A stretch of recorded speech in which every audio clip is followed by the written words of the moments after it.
Thank you for holding this hearing on what is an incredibly important topic. And I have to tell you, when I'm out talking to people each and every day that are having the kitchen table conversations with their family, the thing that they are concerned about most is the cost of higher education. And we know it's the great equalizer. We know it's the building blocks for everything that we want to do. We want to make sure that people are able to reach their full potential, and frankly, we're going to rely upon you.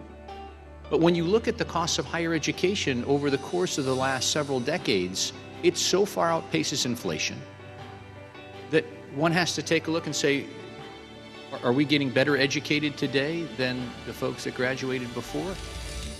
And really what I want to try to focus on, because this is such an important topic, how do we enable, or how do we start getting dual credit? How do we start enabling people to have that leg up when they're coming in so that they're not putting 5 years in? Some of the community colleges, they're spending a lot of their Pell Grant money on remedial education so that and we know if they're doing that on remedial education, the chance that they're going to actually graduate and get a certificate out of some of these community colleges diminishes greatly. I guess one of the questions that I'm asking most of you here on the panel is, what would you think about having some of the universities that you represent actually be engaged in the student loan process so that we're better aligning the students' outcome and their ability to pay back to the universities? When we look at institutions like Harvard and Yale, we've talked about several times today, families that are making under $65,000 virtually paying nothing, families paying up to $150,000 paying 0 to 10% of their income.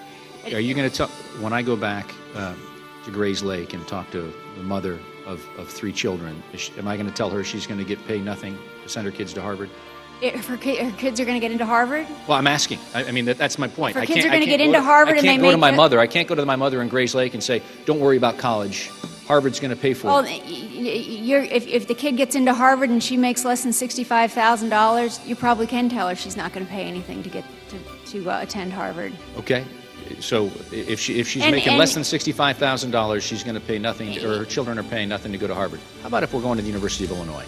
And University of Illinois, all state flagship institutions, I'm saying all, most, are putting big dollars on the table, much skin in the game to attract the best and brightest. So if she didn't get into Harvard but anyway, or if you're making less than, I think at Indiana it's about 65 as well.